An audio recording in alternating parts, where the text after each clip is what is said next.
Halo pembelajar Indonesia, gimana kabar kalian? Pasti sehat dan luar biasa. Nah, kali ini kita akan membahas soal penilaian akhir semester 1 ya di tahun 2020-2021. Ya, kita persiapkan diri kita untuk menghadapi PHS, terutama PHS Ilmu Pengetahuan Alam.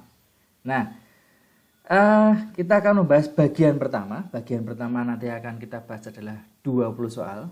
Ya, biar tidak terlalu panjang, kita langsung saja membahas di soal yang pertama. Oke, kita lanjut.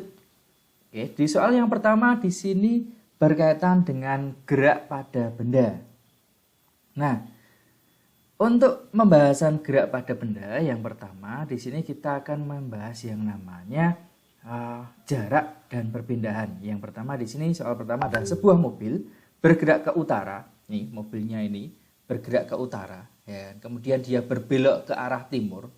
Nah, sejauh 16 km, ke utaranya 12, ke timurnya 16 km.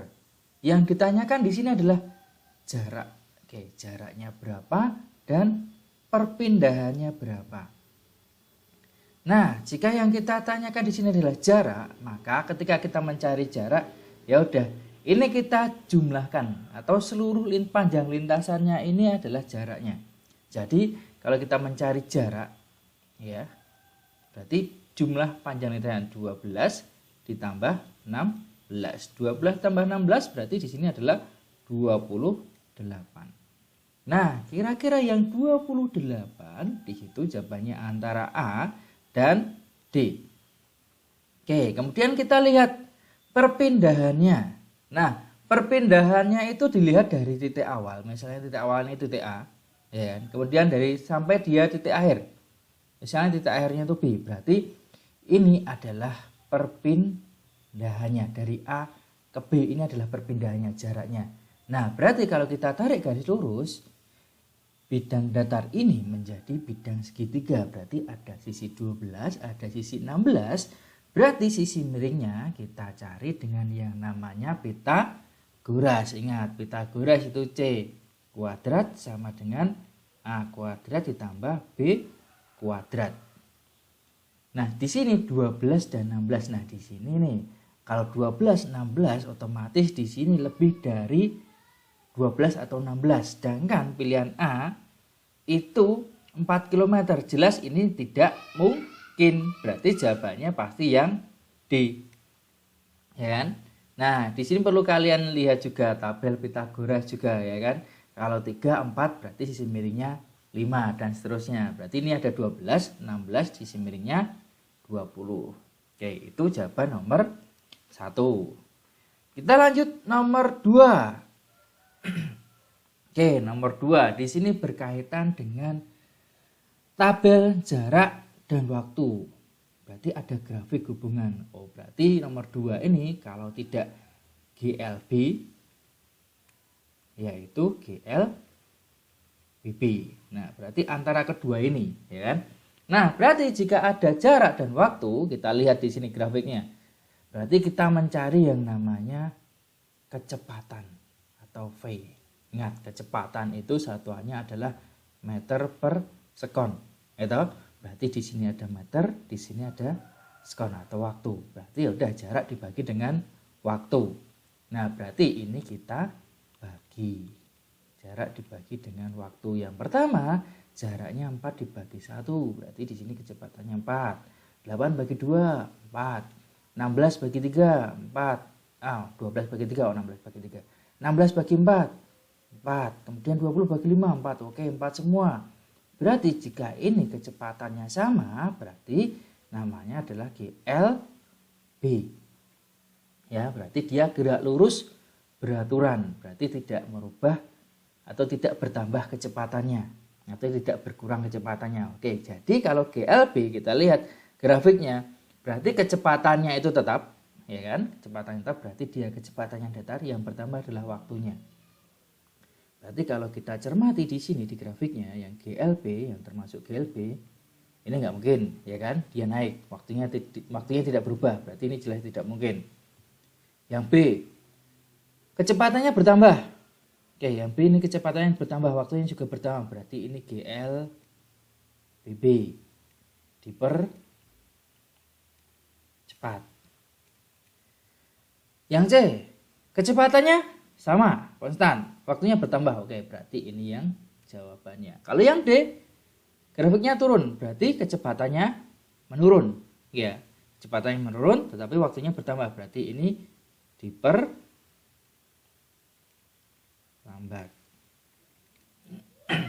Oke, ini berkaitan dengan grafik. Nah, bagaimana dengan kalau misalnya ini dikaitkan dengan ticker timer misalnya.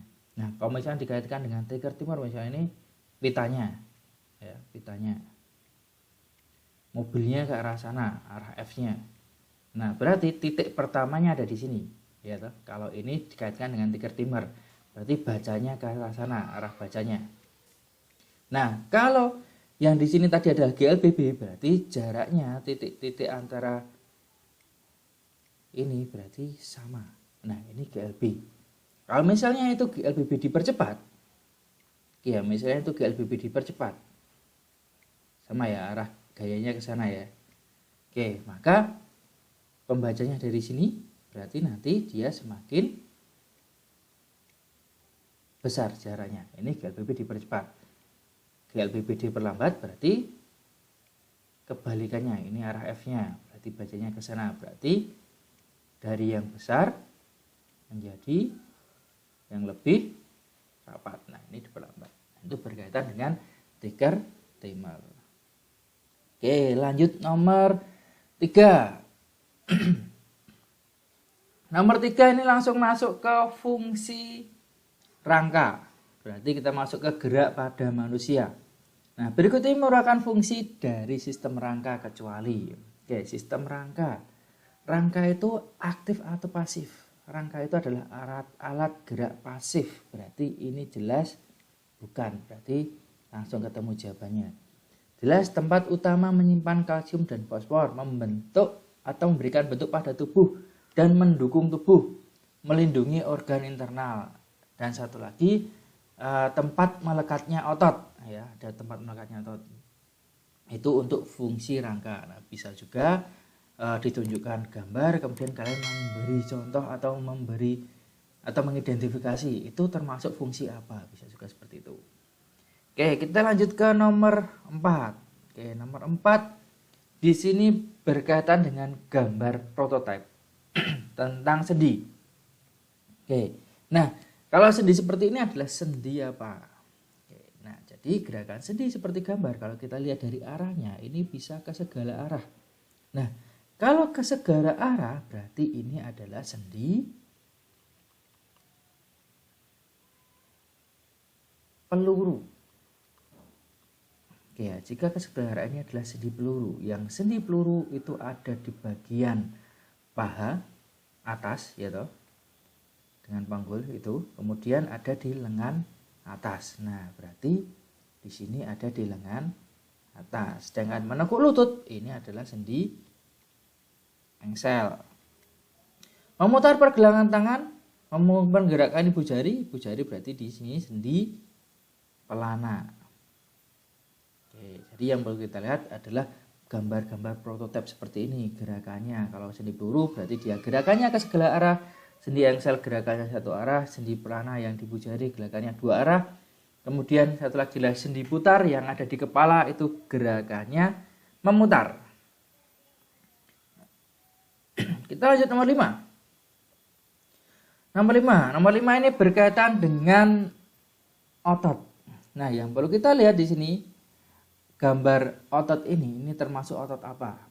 Ya, jadi kita mengidentifikasi otot beserta perbedaannya, nomor 5. Nah, kalau kita cermati di sini, bentuknya lurik-lurik, kemudian intinya ada di tepi dan banyak, berarti ini adalah otot lurik dan tidak ada cabangnya. Satu lagi yang bercabang berarti dia nanti adalah otot jantung, yang bentuknya seperti otot lurik tapi bercabang, otot jantung. Sedangkan di sini intinya ada di tengah, berarti ini adalah otot polos. Oke ya, berarti A ini lurik, B ini polos. Nah, lurik kalau atau otot rangka berarti dia ada di atau menempel di rangka. Berarti gerakan peristaltik di kerongkongan ini jelas bukan, ya. Lambung mencerna makanan bukan, ini polos. Kaki mengayun sepeda, oke, berarti yang C. Melambaikan tangan, oke, ya. Oke, kita lihat tangan menari, ini bukan. Kaki menendang bola, ini punyanya lurik. Yang gerakannya kita sadari, ya, ingat ya, lurik itu gerakannya kita sadari, sedangkan otot polos gerakannya tidak kita sadari. Lambung mencerna makanan, oke, berarti dia otot polos. Mengunyah makanan, bukan.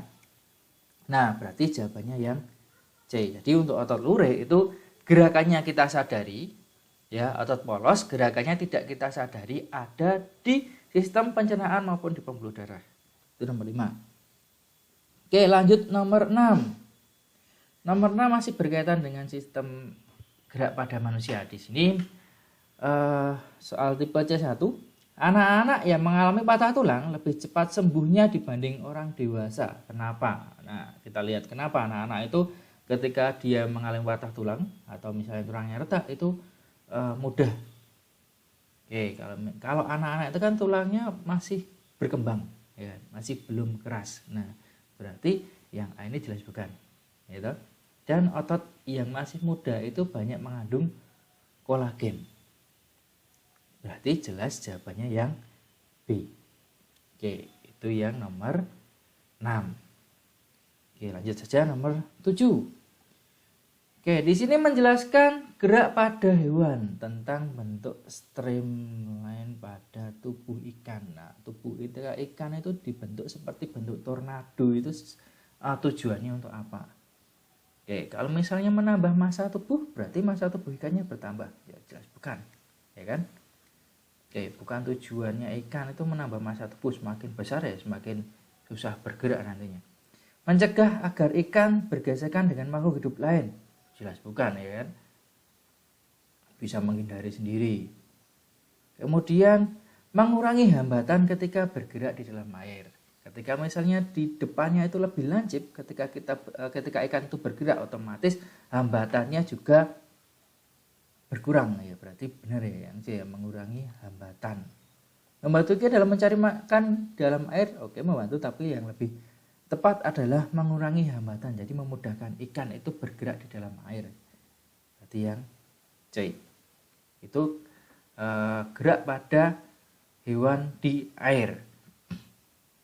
Jadi kita masuk ke nomor 8. Di 8 ini adalah gerak pada tumbuhan. Oke, di sini peneliti menunjukkan bahwa akar tanaman lebih banyak dan lebih panjang ke arah sumber air dibanding dengan yang tumbuh ke arah yang tidak ada air. Berarti ini gerakannya itu menuju ke arah air. Berarti gerak akar ke arah sumber air itu disebut apa? Oke, berarti kata kuncinya di sini adalah air. Air itu adalah hidro. Ya, air itu adalah hidro. Jadi nggak usah bingung ketika ketemu yang seperti ini, yang adanya hidro. Oh, hidro itu berarti yang ini, yang hidro. Ya toh? Berarti jawabannya yang A. Geo itu bumi, berarti dia mendekati bumi atau menjadi bumi, berarti bukan. Oke, nomor 9. Nomor 9 berkaitan dengan gerak, masih berkaitan dengan gerak. Di sini gerak hewan yang bisa terbang adalah burung misalnya di sini. Oke. Saat terbang di udara, gerakan burung tersebut dapat dijelaskan dengan hukum ketiga Newton, yaitu dengan cara memanfaatkan aliran udara. Perbandingan gaya besar aksi reaksi, oh berarti di sini bukan gerak burung tapi dikaitkan dengan hukum Newton, karena di sini ada gaya aksi dan reaksi. Jika ada gaya aksi dan reaksi, berarti di sini adalah hukum Newton ketiga. Berarti di sini adalah hukum Newton ketiga, ada aksi reaksi. Nah, kalau hukum Newton ketiga berarti ketika kita mengayuhkan atau kita memberi gaya aksi, maka gaya reaksi yang kita terima besarnya sama. Samanya ketika kita memukul tembok dengan ringan, maka kita tidak terasa sakit karena reaksi yang kita dapat gayanya sama. Kalau Misalnya kita mukul tembok dengan gaya yang besar, maka tangan kita akan terasa sakit karena gaya yang kita terima sama dengan yang kita berikan. Kita berikan besar, ya otomatis yang kita terima juga besar. Nah, berarti di sini gaya yang diberikan adalah sama, yang sama antara A dan D. Nah, jadi yang lebih tepatnya antara gaya A dan jawaban A dan D, kalau yang A itu sehingga burung dapat terbang dengan stabil, kalau yang D itu gaya yang dimilikinya melebihi gaya gesekan udara. Wah, ini bukan, ya, dia tidak membahas tentang gesekan udara, berarti jawabannya yang A. Ini hukum Newton ketiga tentang aksi reaksi. Kalau hukum Newton pertama tentang hukum kelembaman atau benda yang cenderung mempertahankan kedudukannya. Contohnya, ketika kita naik motor atau kita bonceng motor atau mobil, sopirnya ngegas mendadak. Nah, itu maka kita akan terdorong ke belakang. Ketika jalan, sopirnya ngerem mendadak, kita akan terdorong ke depan. Atau misalnya kita punya benda di atas kertas, kertasnya ditarik pelan-pelan, benda itu akan mengikuti. Tapi ketika ditarik cepat, bendanya akan tertinggal. Itu hukum Newton pertama. Kalau hukum Newton kedua berkaitan dengan massa dan percepatan, ya. Di massa dan percepatan ada gaya. Itu hukum Newton kedua berkaitan dengan massa dan percepatan. Kalau misalnya kita mendorong benda yang massanya besar sama kita mendorong benda yang massanya kecil, pasti akan memiliki percepatan yang berbeda pula. Oke, lanjut nomor 10. Nomor 10 di sini kelompok aktivitas yang mempunyai nilai usaha yang sama. Oke. Kalau kita mendapatkan soal yang bentuk seperti ini, ya, kita langsung baca yang paling bawah terlebih dahulu, nggak usah kita baca semuanya, langsung kita baca yang paling bawah. Oh, kelompok yang tepat tentang usaha yang sama. Oke, berarti kata kuncinya adalah usaha dan usahanya sama. Oke, kita lihat di sini adalah usaha 0 dan usaha negatif. Nah, Andi mendorong mobil selama 1 menit, mobil tidak berpindah, berarti tidak ada perpindahan. Ingat, usaha itu adalah didapat dari gaya, ya, gaya kali perpindahan, itu usaha. Ya, gaya itu usaha itu dapat dari gaya kali perpindahan. Jika ini tidak berpindah atau 0, maka usahanya berarti di sini usahanya 0. Oke, karena dia tidak berpindah. Yang kedua, Irwan menarik kotak kayu berisi buku dengan gaya 200 Newton dan posisi kotak tetap di tempat. Oh, tetap di tempat berarti dia tidak berpindah. Berarti usahanya 0 juga. 1 dan 2 sama. Oke, yang 1 dan 2 sama. Oke, langsung ketemu jawabannya yang A. Kita lihat nomor 3, Narno mendorong mobil mogok dan mobil bergerak mundur. Oke, mundur. Berarti dia dorongnya maju, gerakannya mundur, berarti dia negatif. Paman Joko menarik tali ke belakang, tapi malah ke depan. Berarti kebalikannya, berarti ini juga negatif. Oke, berarti benar jawabannya yang A. Lanjut nomor 12. Nomor 12 masih berkaitan dengan usaha. Oke, di sini masih berkaitan dengan usaha. Seorang pria mendorong peti besi dengan gaya 600 Newton. Peti besi tersebut bergerak sejauh 2 meter. Ingat ya, tadi usaha itu didapat dari gaya kali perpindahan. Oke, berarti di situ gayanya ada 600 Newton, berarti gaya 600 Newton dikali perpindahnya dia berpindah sejauh 2 meter. Berarti 600 kali 2, 6 kali 2 12, 1200 Joule. Oke, berarti jawabannya yang C. Nah, karena ini gayanya itu sama ya kan. Kalau misalnya ini gayanya itu berbeda-beda, misalnya ini ada balok ditarik oleh gaya pertama itu 60 Newton, gaya yang kedua itu misalnya 20 Newton, gaya yang ketiga itu misalnya 40. Nah, berarti kalau kita lihat di sini berarti ada namanya resultan gaya. Ya, ingat yang perlu kita ingat di sini adalah ketika gayanya sama kita jumlah, ketika gayanya berlawanan kita kurangi. Berarti yang ke arah sana ada 60 dan 20, berarti di sini kita jumlah 80 Newton. Yang ke sana 40 Newton. Berarti 80 dikurangi 40 itu adalah 40 Newton. Gaya 40 Newton ke arah mana? Yang menang berarti yang menang ke arah sana. 40 Newton atau ke arah kanan sebesar 40 Newton. Oke, jadi nanti jika misalnya ada resultan gaya. Oke, nomor 12 tentang pesawat sederhana. Nah, di sini pesawat sederhana dimanfaatkan untuk apa? Yang perlu kita ingat adalah pesawat sederhana itu dibagi menjadi yang pertama ada katrol, ya katrol, kemudian ada bidang miring, kemudian ada tuas atau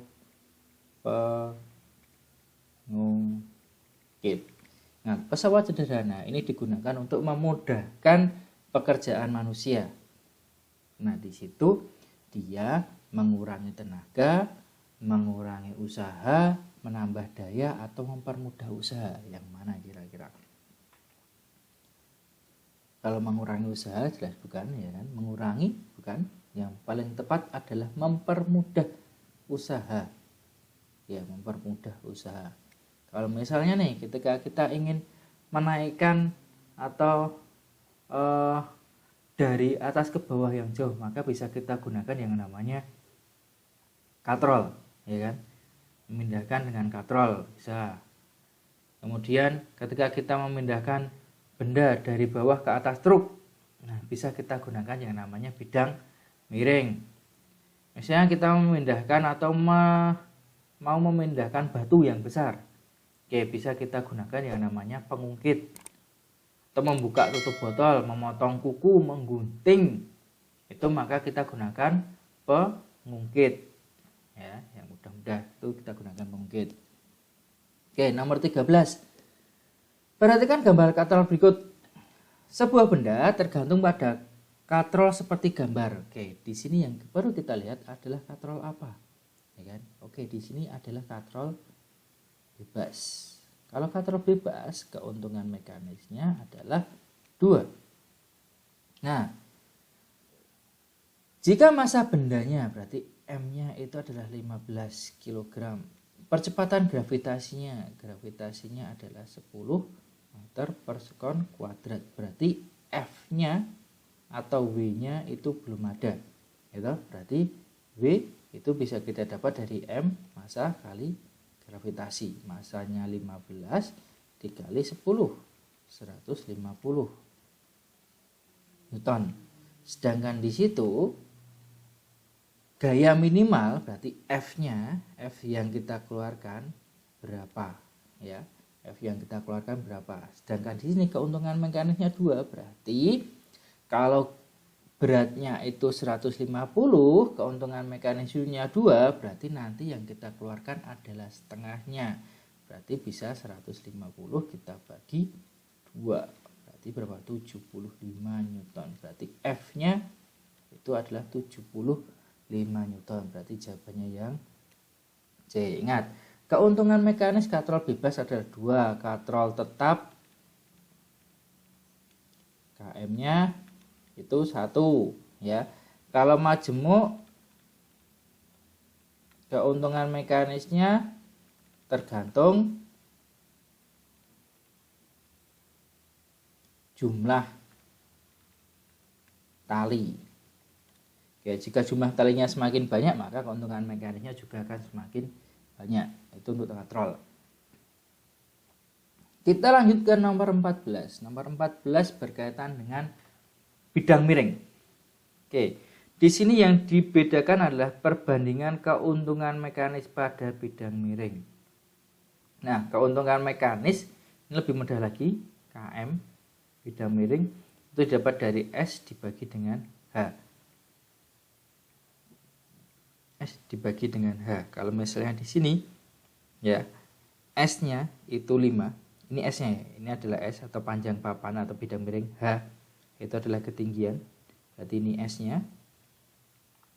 Ini H. Oke. Berarti S per H berarti yang P ini 5/2. 5/2 berarti 2,5. Yang ini 6/4.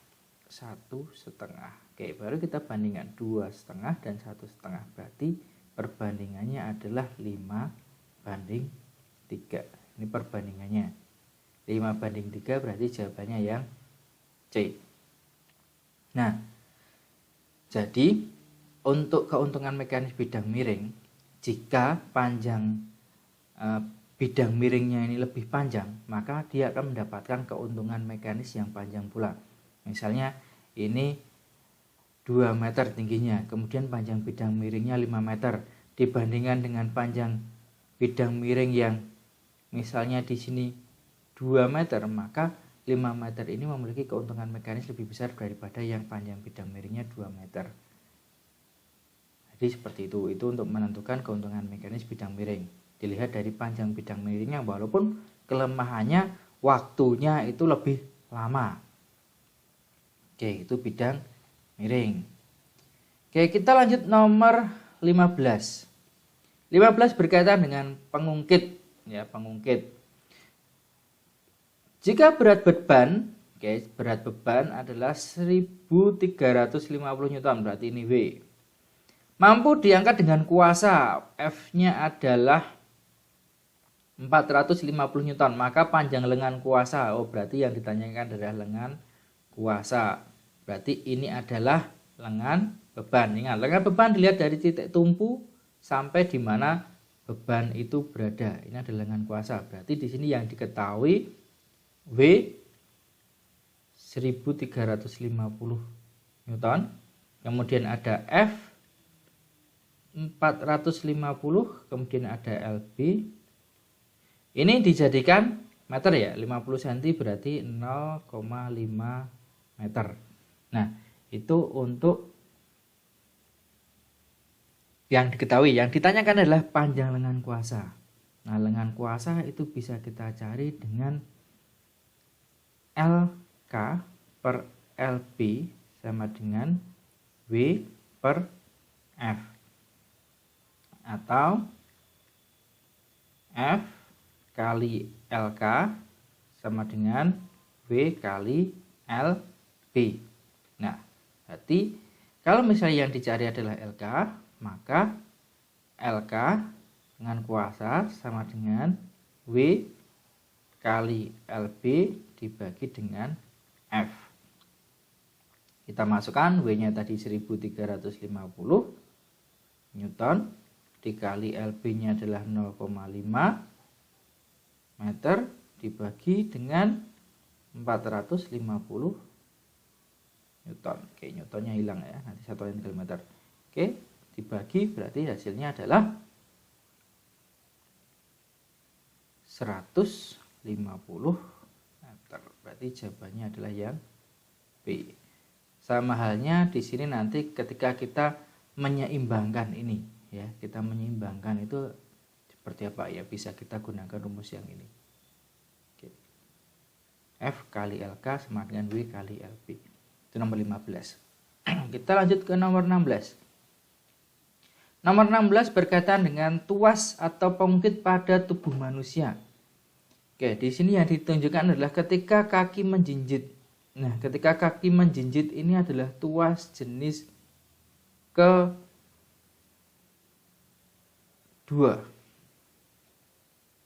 Ya, kaki menjinjit itu adalah tuas jenis kedua.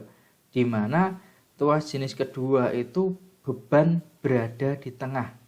Oke, beban di tengah. W di tengah. Nah, yang W-nya di tengah, ya ini W-nya di tengah. Kuasanya di sini F.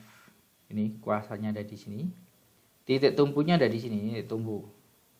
Ini tumpu. Berarti ini adalah yang W yang diharapkan adalah gaya beban. Yang jenis ketiga ada di lengan kita, di siku itu jenis ketiga.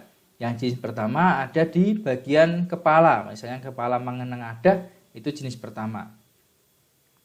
Oke, kita lanjut nomor 17. Nomor 17 berkaitan dengan jaringan pada tumbuhan. Ya, jaringan pada tumbuhan di sini perhatikan gambar jaringan embrional. Oke, embrional berarti di sini adalah jaringan meristem. Oke, jaringan meristem yang aktif membelah ditunjukkan oleh nomor berapa? Oke, aktif membelah. Oke, berarti jelas ya di sini adalah jaringan meristem. Nah, nomor 4 ini adalah tudung akar, tele. Berarti meristem itu jelas pada bagian ujung. Jadi meristem itu nomor 3. Oke, fungsinya akar. Ini masuk ke di bab struktur dan fungsi bagian tumbuhan ya, bagian jaringan tumbuhan. Kalau fungsi bagian tumbuhan sendiri atau organnya, akar itu untuk menyerap air, ya kan, batang itu mengedarkannya, daun fotosintesis, kemudian bunga sebagai sistem reproduksi. Lanjut nomor 18. 18 ini berkaitan dengan fungsi modifikasi pada tumbuhan.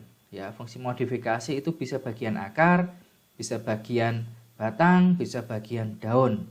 Nah, itu fungsi modifikasi. Nah, di nomor 18 ini pada tanaman tersebut batang mengalami modifikasi sebagai apa? Nah, di sini ada tanaman tebu. Ya, tanaman tebu. Berarti batangnya kalau tebu di sini menyimpan cadangan makanan. Nah, yang menyimpan cadangan makanan selain di batang ya juga bisa di bagian akar. Yang di akar ya contohnya adalah ketela, itu di bagian akar. Kalau di bagian daun juga ada. Bagian daun itu contohnya adalah yang daunnya menggembung, itu tumbuhan lidah buaya. Nah, itu juga menyimpan cadangan makanan di daun. Dan untuk modifikasi yang lain bisa dipelajari ya. Oke, lanjut nomor 19. Nomor 19 ini adalah uji fotosintesis. Uji fotosintesis di sini adalah uji Ingenhousz ya. Ada tumbuhan, kemudian ada gelembung-gelembung udara, berarti di sini adalah uji Ingenhousz. Oke, uji Ingenhousz. Uji Ingenhousz ini berkaitan bahwa fotosintesis ini menghasilkan oksigen. Ya, fotosintesis ini menghasilkan oksigen yang dipengaruhi oleh cahaya dan banyaknya CO2 di dalam air atau CO2 terlarut dalam air. Ini pengaruhi oleh kedua ini. Nah, sekarang yang kita cermati di sini gambarnya ada bagian 1, 2 dan 3. Ini dibedakan yang pertama, di bagian 1 ini ada cahayanya. Tidak diberi perlakuan apa-apa, cuma ini dikasih di tempat terang. Bagian 2 sama dengan yang bagian 1 tapi di sini ditambahkan NaCO3. Ya, NaHCO3 berarti di sini menambahkan CO2. Di bagian ketiga di sini tidak dikasihkan di tempat cahaya. Ya, sehingga dan tidak ditambahkan perlakuan yang lain. Nah, kita lihat hasilnya. Oke, hasil dari percobaan pertama, pengamatan pertama, di situ terdapat gelembungnya 8. Ini bagian pertama. Bagian kedua, percobaan kedua nih yang ditambahkan NaCO3, ini gelembungnya lebih banyak, 15 di pengamatan yang pertama. Di bagian ketiga ini lebih sedikit karena di situ tidak dikasih cahaya. Ya, sedikit 4, jumlah gelembungnya ada 4. Di pengamatan kedua ini karena fotosintesisnya lebih berlanjut maka akan otomatis lebih besar ya. Bagian kedua, percobaan pertama ini 14, percobaan kedua 21, percobaan ketiga 8. Otomatis yang paling banyak itu ketika dia ditambahkan NaHCO3 dan di tempat yang panas. Nah, di sini kesimpulan dari percobaannya yang mana? Oke, yang kita lihat yang pertama, kecepatan fotosintesis dipengaruhi oleh cahaya sebagai sumber energi. Oke, bisa juga, tapi di sini sumber energinya, ya, ini bukan. Kecepatan fotosintesis tergantung pada kemampuan hidrilla menerima cahaya. Oke, bukan tentang kemampuannya, ya. Penambahan senyawa NaHCO3 mengaktifkan penyerapan cahaya matahari sebagai sumber energi sehingga meningkatkan kecepatan fotosintesis. Oke, di sini ada pengaruh NaHCO3. Oke, benar ya kan. Kemudian ketika dia ditambahkan di situ, maka dia akan mengaktifkan atau memaksimalkan penyerapan matahari. Berarti ini benar. Jadi kecepatan fotosintesisnya lebih banyak, lebih besar. Dia dari apa? Gelembung-gelembung udara yang dihasilkan. Nah, gelembung-gelembung udara ini adalah oksigen ya. Gelembung-gelembungnya udara adalah oksigen. Berarti jawaban nomor 18 ini adalah yang C. Oke, itu nomor 18. Oh sorry, nomor 19. Oke, sepertinya ada yang salah. Kita lihat dulu ya nomor 20 ya. Kecepatan fotosintesis dipengaruhi karena keberadaan cahaya matahari sebagai yang paling tepat yang ini. Ya, yang paling tepat yang D. Ya, kecepatan fotosintesis itu dipengaruhi oleh keberadaan cahaya matahari sebagai sumber energi dan jumlah karbon dioksida. Makanya kok agak ada yang mengganjal itu ternyata yang D belum kita bedakan ya. Di sini tidak mengaktifkan sebenarnya, tidak mengaktifkan penyerapan cahaya matahari. Tapi karbon dioksida yang terlarut dalam air itu sebagai bahan fotosintesis. Jika bahannya bertambah maka otomatis nanti hasilnya juga akan bertambah. Oke, kita lihat nomor 20. Oke, masih berkaitan dengan uji fotosintesis. Ini adalah uji Sachs. Ya, uji Sachs. Yang perlu kita lihat uji Sachs itu kalau yang uji Ingenhousz tadi berkaitan dengan hasil fotosintesis berupa oksigen. Kalau uji Sachs itu hasil fotosintesis berupa amilum. Nah, uji Sachs itu berkaitan dengan daun, ya, daun. Daunnya ini, daunnya ini ada yang ditutup dengan aluminium foil. Ini ditutup, ya kan? Ini ditutup aluminium foil. Kemudian di sini dibiarkan terkena cahaya. Ini tidak terkena cahaya. Nah, jadi ketika urutannya ya, daun ditutup dengan aluminium foil, kemudian ketika sudah 3 jam atau lebih dilepas, ya jangan sampai berganti hari ya, dilepas, kemudian dia direbus di air, ya direbus di air panas. Itu tujuannya untuk mematikan sel-sel daunnya. Kemudian diganti, dipindah, direbus dengan alkohol. Direbus dengan alkohol itu tujuannya untuk melarutkan klorofil. Kemudian terakhir ditetes dengan lugol. Nah, ketika ditetesi dengan lugol, otomatis yang terkena cahaya matahari dia berfotosintesis karena dia terkena cahaya matahari. Berarti bagian yang tidak tertutup ini dia berfotosintesis, dan yang tertutup karena dia tidak terkena cahaya matahari berarti dia tidak berfotosintesis. Berarti ini yang berfotosintesis.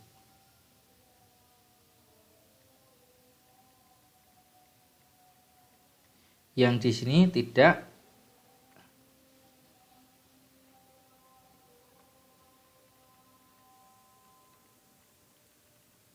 Yang berfotosintesis otomatis dia terdapat amilum, ya. Yang tidak berfotosintesis berarti dia tidak terdapat amilum dengan ditreasi dengan iodin tadi. Oke, berarti kalau kita cermati di sini berdasarkan tabel di atas dapat ditarik kesimpulan berupa cahaya diperlukan dalam proses fotosintesis. Berarti nomor 20 yang A. Oke, sampai sini untuk bab yang pertama. Kita lanjut ke bab yang kedua. Jangan lupa subscribe dan share. Like jika berguna.